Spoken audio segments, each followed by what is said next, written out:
نن سبا صورتحال کې هغه مسایل چې کوم د هغو مسایلو سره خلک ډیر زیات مخامخ دي. اوله مسله دا ده چې آیا خاوند خپلې ښځې ته یا نور محرم ښځو ته په کور کې په جمع سره لمونځ ورکول دا جایز دي او که نه. او دویمه مسله چې د لمانځه په وخت کې رومال یا ماسک استعمالول د دې گنجایش ته او که نه. او درېمه مسئله د ضرورت دپاره د خوراک اشیا سټاک کول د څه وخت دپاره د دې په شریعت کې گنجایش ته او که نه.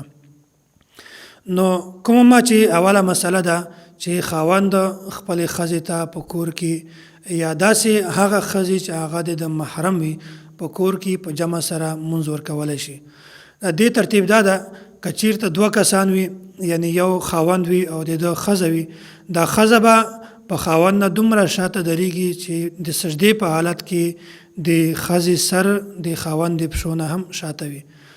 او که چیرته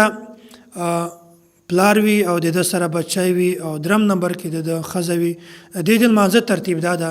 چې ښي طرف ته به خپل بچی ودروي خو په امام نه به یوه خپړ څلور ګوتې دا شاته وي او بالکل شاته بیا به هغه خپله ښځه ودروي. او که چیرته یو پلار وي او د ده بچیان وي بچی وي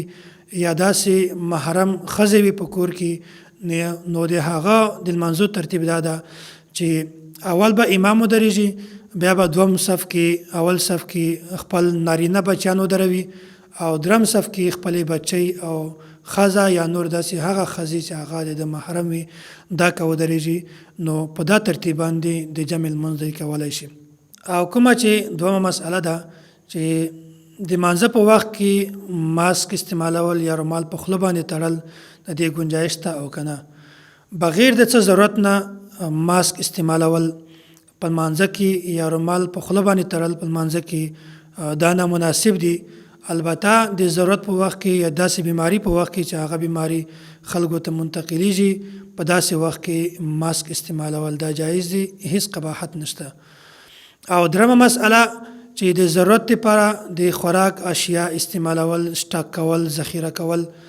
نو که چیرته په دومره مقدار باندې و چې هغې په وجه په مارکیټ باندې هیڅ اثر نه لویږي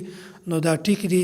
او که چیرته په دومره زیات مقدار باندې د ذخیره کړي وو سټاک کړي وو چې د هغې په وجه د مارکیټ په ریټ باندې اثر لویږي، په مارکیټ کې هغه شی په کم مقدار باندې ملاویږي،